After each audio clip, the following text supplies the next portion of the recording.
Pakistan 77वें number पर आ गया है। पाकिस्तान के पासपोर्ट को, उसकी हुर्मत और तौकीर को बहाल करने आए थे शहनशाह मुअज्जम, जो रहा सहा था वो भी गया। पाकिस्तान जो है वो 77वें नंबर पर उसका पासपोर्ट आके ठहर गया है।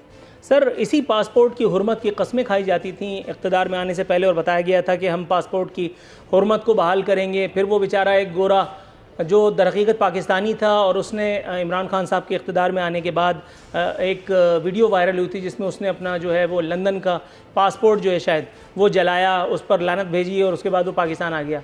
वो सुना है आजकल चिंची चला रहा है।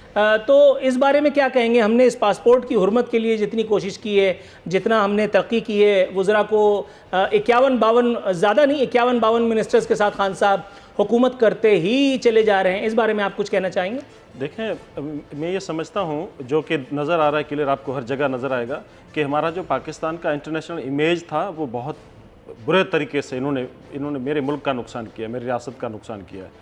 अब इस वक्त ये हालात है कि अब देखें, अफ़गानिस्तान का जो अमेरिका और जो जंगी मामला चल रहे हैं, बेस वगैरह खाली कर रहे हैं, तो उसमें अभी तक अमेरिका, जो कि पाकिस्तान को हमेशा उसने यूज़ किया अफ़गानिस्तान के जंग में, पूरी कहानी, पूरी हमारे आधी तारीख तो उसमें चली गई हमारे मुल्क की, लेकिन उसमें अभी तक एक फ़ोन तक हमारे वज़ीर आज़म को नहीं आया।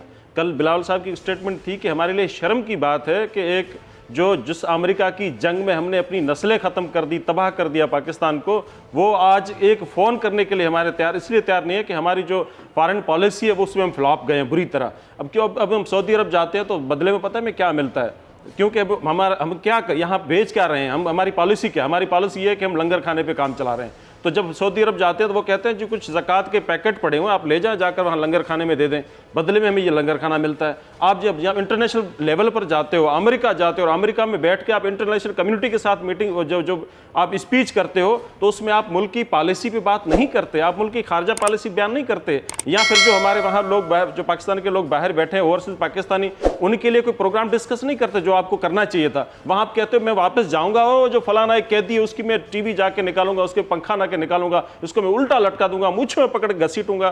तो ये इस तरह की आप लैंग्वेज बोलेंगे, और फिर आप मोदी को मिसकालने जा रहे हो। आप मोदी, आपको जो कातिल मोदी है वो आपको फोन सुनने के लिए तैयार नहीं है, तो तरक्की याफ्ता ममालिक कहाँ आपको सुनेंगे? पाकिस्तान का पासपोर्ट 70वें नंबर पे आ गया। इनको बताना चाहिए था कि वो टेरर फाइनेंसिंग हो, मनी लॉन्ड्रिंग हो, ह्यूमन स्मगलिंग हो। अयान अली का मैं नाम नहीं लेना चाहता था, फिर इनको गुस्सा लगता है। इस तरह के केसेस के जरिए पाकिस्तान से डॉलर्स की ट्रांसफर हो, FATF में पाकिस्तान का नाम इन कारनामों की वजह से आया। इमरान खान ने 2.5 साल में ऐसा कुछ नहीं किया, और पाकिस्तान का अगर पासपोर्ट 70, खुदा ना खास्ता ये लोग होते 170वें नंबर पे होता पाकिस्तान का पासपोर्ट। अंदाजा करें, अब वो लोग बैठकर करप्शन की बात कर रहे हैं। वो लोग अभी कहते हैं जी अमेरिका का फोन नहीं है। भाई आप कर ले फोन, आपके ज्यादा राब्ते हैं अमेरिका से, आपको पता होगा, आप लोगों की सारी ट्रेनिंग वहां है।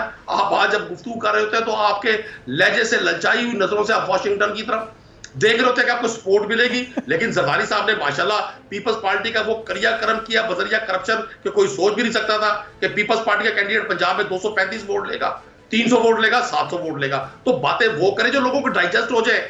जिस शहर कराची में बैठकर पीपल्स पार्टी के लोग इतने भाषण देते हैं, कराची के लोगों का हाल आरफीन सदीकी से ज्यादा कोई नहीं जानता। आप कश्मीर के बाद सिंध में जाएं, आपको अंधेरी वादियां और खौफनाक हालात नजर आएंगे। कौन सा विजन है? क्योंकि कायद-ए-आज़म मोहम्मद अली जिन्ना का तो ये नहीं था कि आप अगर चाइना जाओ तो आपको चाइना का निज़ाम पसंद आ जाए, कहते मैं तो चाहता हूं कि ये निज़ाम यहाँ लागू करें। फिर आप ईरान जाते हो तो ईरान में जाकर कहते हो कि जी पाकिस्तान की सरजमीन आपके खिलाफ इस्तेमाल हो रही है और हम तो चाहते हैं कि जी ईरान जैसा निज़ाम आ जाए। फिर आप कहीं और अमेरिका और बरतानिया जहाँ आप जाते हो वहाँ का आपको निज़ाम अच्छा लगता है, और फिर आप अपनी ब्यूरोक्रेसी को बुलाते हो और वो कहते हो कि यार ये देखो, जो सऊदी अरब का जो शहनशाह है वो किसी को भी बुला के अपने अफसर को कहता है कि इतने लोगों को जेल में डाल दो, तो वो जेल में डाल देता है। तुम क्यों नहीं डाल सकते? तुम डालो उसको। तो वो कहता है भाई वहाँ के निज़ाम में और यहाँ के निज़ाम में फ़र्क है, यहाँ पर आइन है, यहाँ पर एक सिस्टम है, यहाँ पर एक कानून है, तरीक़ेकार है, तो ऐसे आप किसी को पकड़ के जेल में नहीं डाल सकते। लेकिन उसकी ये ख्वाहिश है, ये जो इमरान खान की ख्वाहिश है, इस तरह तो ये ना हमारे कायद की थी ना किसी और लीडर की पाकिस्तान से पहले कभी नहीं रही